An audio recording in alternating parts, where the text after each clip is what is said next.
WhatsApp guys 3-2 movie आ चुकी है भैया, उसका रिव्यू देखने वाले हैं BNF टीवी चैनल से। ताकि जाएं तो गेम देखने, लेकिन उससे पहले पता तो भैया पैसे लगा रहे हो, पता लगा बिल्कुल ही ब्लंडर हो गया। करेंगे साथ में एंजॉय। चैनल तो प्लीज सब्सक्राइब, और आपने देख लिया या प्लान कर रहे हो जरूर बताना। 1 2 3 गो। श्रद्धा कपूर और राजकुमार राव की स्त्री पार्ट 2 थिएटर्स के अंदर रिलीज हो गई। पिक्चर को लेके एंटीसिपेशन, एक्सपेक्टेशंस, इसके यूनिवर्स, हाइप वगैरह सब कुछ बहुत ज्यादा है। क्या इसने डिलीवर किया? क्या पिक्चर तुमको थिएटर में जाके देखनी चाहिए? तो देखो, सबसे पहले उनके लिए एड्रेस करता हूँ जिन्होंने अब तक स्त्री या फिर उसके यूनिवर्स की कोई भी पिक्चर नहीं देखी। डायरेक्ट अगर स्त्री पार्ट 2 देखने जा रहे हो तो काफी सारी चीजें हैं जो कंफ्यूजन क्रिएट करेंगी। वो लोग स्टार्टिंग में तुमको ईज इन करने के लिए पहले पार्ट का एक छोटा सा रिकैप देते हैं पंकज त्रिपाठी से गाना गवा के। Very nice idea. इसलिए अगर तुमको इस पार्ट 2 का एकदम परफेक्ट मजा चाहिए तो उसके लिए ऑब्वियसली स्त्री पार्ट 1 देखना जरूरी है, और साथ में वरुण धवन की भेड़िया देख लोगे तो ज्यादा बेटर होगा। क्यों? क्योंकि तुम्हारे एक्सपेक्टेशन सेट हो जाएंगे। ये पूरा का पूरा हॉरर कॉमेडी यूनिवर्स है, जिसके नाम में हॉरर पहले तो आता है, लेकिन वो छोटा पार्ट मेन स्टेज कॉमेडी को दी गई है, और वो स्त्री पार्ट 2 में भी कंटिन्यू होता है। इसीलिए सबसे पहले स्त्री पार्ट 2 के कॉमेडी की बात करेंगे। और भाई जो मजा आया है, एक टाइम पर हंसते हंसते मेरा पेट दुखने लगा था। और वो जो एक थिएटर एक्सपीरियंस की बात करी जाती है ना, ऐसी मूवीज और एम्पलीफाई कर देती हैं। जब तुम एक पैक्ड रूम के अंदर बैठे हो, आसपास काफी सारे लोग हैं और वो तुम्हारे साथ हंसे जा रहे हैं। स्पेशली इसके फर्स्ट हाफ में ये सीक्वल मूवी इतनी ज्यादा फनी है। ऐसे ऐसे जोक्स, ऐसे ऐसे लाइंस जो लैंड नहीं करने चाहिए थे दूसरी मूवी में होते तो थोड़ा क्रिंज फील होता, फिर भी उन पे चकल निकल आया क्योंकि बाकी का माहौल इतना गजब। चांटा मार के पूरे मूवी का कलर ग्रेड चेंज कर देना, या फिर डायलॉग के थ्रू पॉपुलर कल्चर का रेफरेंस देना कि कितना रोएगी सुनैना कक्कर है क्या, ऐसा कुछ तो डायलॉग था। लेकिन इसकी कॉमेडी में सबसे पीक मोमेंट नहीं, पूरा का पूरा सेक्शन है जहां पर पिक्चर में लॉन्डो की मेन गैंग 4 कैरेक्टर्स हैं। 3 दोस्त प्लस पंकज त्रिपाठी रात के अंधेरे में एक डरावनी जगह पे जाते हैं, और वहां पर गांड फटी का जो पूरा भागम भाग दिखाया इतने लंबे टाइम तक, और इतना कंटिन्यूअसली मैं हंस रहा था कि मुझे लगा भाई अब सांस लेनी पड़ेगी वरना इधर ही मर जाएगा मैं। क्यों? छोटा सा नोट दे दूं, मैंने थोड़ा ज्यादा पर्सनली रिलेट किया जब लगे कि पीछे कोई भूत है और अपनी आत्मा छोड़ के जैसा भागते हैं। Too much fun. और इसकी कॉमेडी का इतनी बेहतरीन तरीके से लैंड करना 2 इंपॉर्टेंट रीजंस के कारण हुआ है। सबसे पहला तो राइटिंग, और दूसरा जो कॉमिक टाइमिंग थी सारे एक्टर्स की। राजकुमार राव, अपार शक्ति खुराना तो डिलीवर करते हैं, लेकिन जो माइंड ब्लोइंग जॉब किया है पंकज त्रिपाठी, पहली मूवी का ही फॉर्म यहाँ पे कंटिन्यू रखते हैं। सिंपल से सिंपल डायलॉग ऐसे बोलेंगे कि वाह। और इन सब के ऊपर जो सबसे बड़ा स्टैंड आउट है अभिषेक बैनर्जी। बंदे के हर एक छोटे से रिएक्शन पे हंसी आ रही थी, और जब वो बड़ा रिएक्शन दे रहे हैं तो बड़ी वाली हंसी। तो ले देखिए, सिंपल सी बात ऐसी है कि अगर तुम स्त्री पार्ट 2 इसकी कॉमेडी के लिए देखने जा रहे हो बिल्कुल भी डिसअपॉइंट नहीं होगे, वो भी इसके फर्स्ट हाफ से, क्योंकि ज्यादातर कॉमेडी उसमें है। सेकंड हाफ में उसकी क्वांटिटी उतनी नहीं क्योंकि चीजें थोड़ी सीरियस हो जाती हैं, लेकिन ओवरऑल इसके अंदर का ह्यूमर एकदम बेहतरीन, गजब, धागा खोल दी है। जैसा इसके ट्रेलर में बताया था, पार्ट 1 की भूत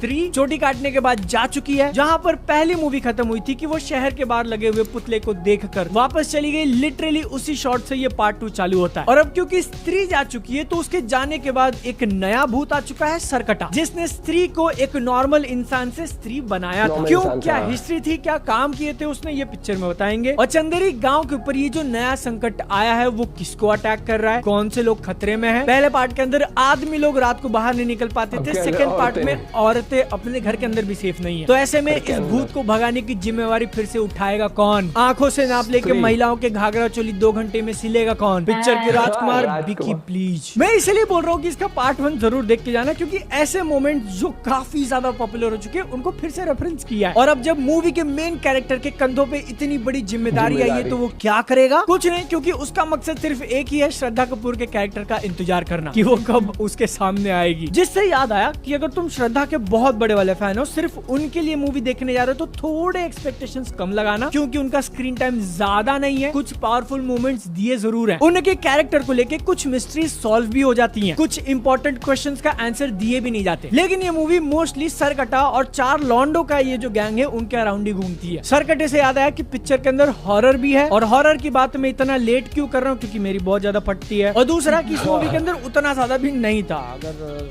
सच बोलना हो तो 2-3 बार मैं चौक जरूर गया था, नॉट गonna lie, एक दो बार फटी थी, झूठ नहीं बोलूंगा, लेकिन हॉरर उतना नहीं है यार, नहीं ट्रस्ट मी ब्रो, क्योंकि मोस्टली ये डराने वाले सीन्स पिक्चर के पहले 1-1.5 घंटे में है बस। उसके बाद लास्ट का जो एक बहुत बड़ा पोर्शन है इसका क्लाइमैक्स, वहाँ पर स्त्री पार्ट 2 ट्रांजिशन कर जाती है हॉरर से मॉन्स्टर्स के बीच में। तुम कुछ डरावना नहीं देख रहे हो, बल्कि सुपर नेचुरल क्रीचर्स और सुपर पावर्स का यूज करके वो लोग लड़े जा रहे हैं। ऐसा क्यों किया? क्योंकि अब तक 50 बार बोल चुका हूँ, ये मूवी एक सिनेमैटिक यूनिवर्स का पार्ट है और उनको वही यूनिवर्स को एकदम फुल फ्लेजेड तरीके से दिखाना था, तो इसलिए मॉन्स्टर वाले एक्शन में एकदम हार्डकोर चली जाती है। 2 दिन पहले मैंने स्त्री का यूनिवर्स एक्सप्लेन्ड वाला वीडियो बनाया, उसके अंदर बोला था कि इस पार्ट 2 के एंड में कहीं अपने को एवेंजर्स लेवल बैटल ना दिख जाए कि अलग अलग मूवी के कैरेक्टर्स एक साथ खड़े होकर लड़ रहे हैं। अब मेरी बोली बात कितनी सच हुई कितनी गलत ये तुम खुद पिक्चर में देख लेना, लेकिन इनके यूनिवर्स के अंदर जो अब तक पोस्ट क्रेडिट वो लोग ऐसे छिड़कते आए हैं उसको काफी अच्छी तरीके से कनेक्ट किया। जैसा लग रहा था कि इतने अलग अलग लोकेशन से लोग कैसे वो जोड़ेंगे, टर्न्स आउट कि अब तक जो रैंडम दिखने वाले सीन्स थे वो अच्छी तरीके से प्लान्ड थे, लेकिन मैंने तुमको पहले ही बता दिया जानबूझकर, क्योंकि जब वो एंड आएगा मॉन्स्टर वाली चीजें चालू होंगी तो उसके अंदर का VFX परफेक्ट तो नहीं है। It is definitely much better than मुंजा जो इनकी लेटेस्ट रिलीज थी 2 महीने पहले, लेकिन सरकटा जो भूत है उसके मेजोरिटी सीन्स पहले चल जाते हैं क्योंकि वो एक डरावनी चीज है, उससे डरना है हमको। थोड़ा बहुत अजीब अगर दिख रहा है, अजीब मूवमेंट्स है तो ओके, वही जब एंड में मुक्का मारी हो रही है यू विल फील लाइक कि कुछ शॉट्स थोड़े बहुत वीडियो गेम जैसे लग रहे हैं। बहुत बड़ी वाली बुराई नहीं कर रहा हूँ मैं, it is acceptable but noticeable. Random चीज पॉइंट कर रहा हूँ, तमन्ना का फुल फ्लेश्ड गाना है जो कि मैंने अब तक पूरा नहीं देखा था और भाई मजा आ गया। तो इस 3 पार्ट 2 को लेके फाइनल वर्डिक्ट ऐसा है कि मूवी मुझे काफी अच्छी लगी है। थोड़े बहुत इश्यूज इसके लास्ट के आधे घंटे में जो पूरा एपिक बैटल दिखाया है और एक कैमियो को लेके ऐसा लगता है कि शायद उतना ज्यादा यूटिलाइज नहीं कर पाए, लेकिन फिर भी स्त्री की इस लेटेस्ट मूवी ने पूरा मजा दिलाया, मेरे पैसे से ज्यादा वसूल हो गए। कॉमेडी एकदम ही बेहतरीन, एक्टिंग बहुत बढ़िया, हॉरर भी अच्छा। तो अगर तुम्हारे पास इस वीकेंड पे टाइम है डेफिनेटली ट्राई करना, ये मूवी देखो, पूरी फैमिली को लेके जा सकते हो, अच्छा टाइम जाएगा तुम्हारा। बस वो यूनिवर्स वाली बातें ध्यान में रखना, कैमियोज हैं अच्छे खासे, और मूवी खत्म होने के बाद उठ के भाग मत जाना, बैठे रहोगे तो कुछ एडिशनल बोनस मिल जाएगा। चैनल को सब्सक्राइब, इंस्टाग्राम पे फॉलो, हैप्पी इंडिपेंडेंस डे, जय Hind, Vande Mataram. Happy independence day सबको। एक चीज कहूंगा मैं, इस मूवी के लिए सबसे पहले आपको देखने पड़ेंगे सारे पार्ट्स जितने भी आए हुए हैं। हमसे क्या नहीं देखा गया, हमने मुंजिया नहीं देखी है और हम वेट करते OTT पे आ जाती, तो बाकी भेड़िया देख लिए, स्त्री देख लिए, तो ओवरऑल आपको एक बेटर कनेक्शन फील होगा कुछ डायलॉग से भी, जैसे विक्की प्लीज, तो जिनने स्त्री देखी है उनको पता होगा वो डायलॉग कैसे होता है, क्या बॉन्डिंग उनकी श्रद्धा से रही है, हर एक चीज। भले ही वो कितना भी रिकैप देने की कोशिश कर ले मूवी में, लेकिन जो एक फैन बेस हर एक कैरेक्टर के साथ जो अटैचमेंट होती है वो कहीं ना कहीं पहले पार्ट से चलते हुए आती है, या फिर जितने भी पार्ट्स आए हुए हैं, जो भी कनेक्शन होता है, चाहे वो जना वाला कनेक्शन हो, हर एक चीज। और इस मूवी में सबसे प्लस पॉइंट ये है कि मैं हमेशा कहता हूँ कि आज के टाइम पर सिर्फ हॉरर मूवी चलना बहुत डिफिकल्ट है, क्योंकि वो डर भी नहीं लगता इतना। तो इसमें जो हॉरर कॉमेडी वाला जॉनर है ये, तो इसके अंदर कॉमेडी भर भर के है, ये चीज तो रिव्यू से पता लग गई है।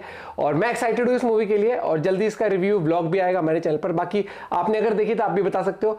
हाँ, और लेकिन जब भूत को आप वैसा एक्शन में डाल दोगे तो फिर वो थोड़ा फनी लगेगा, नो डाउट, फनी लगे ना लगे, लेकिन वो फिर वो, क्योंकि हमें एक्सपेक्टेशंस क्या होती है, इमेजिनेशन हमारी कि भूत है तो जादू से करेगा सब कुछ। यस, ये वाली बात भी है। बाकी अच्छा लगता है कि जब ऐसी मूवीज अच्छा करती हैं, कम बजट वाली मूवीज भी, मतलब कम बजट इन द सेंस कि मतलब वो वाला कल की वाले बजट नहीं, उस बजट में, लेकिन बॉन्डिंग, इसलिए कहा जाता है एक्टिंग भी एक बहुत बड़ा रोल प्ले करती है मूवी की सक्सेस में। और राजकुमार राव हो, जना हो, जितने भी सारे कैरेक्टर्स हैं, इन सबकी मतलब एक अलग ही वो है फैन फॉलोइंग। जैसे पंकज त्रिपाठी है, उनको भाई मिर्जापुर में देखना या फिर यहाँ पर देखना, वो एक फैन बेस कैरी करता है कि जो कुछ लोग डाई हार्ड फैन उनके ही है, वो कहते हैं भाई हमें देखनी है। बाकी जल्दी ब्लॉग लेके आते हैं। Bye bye, take care.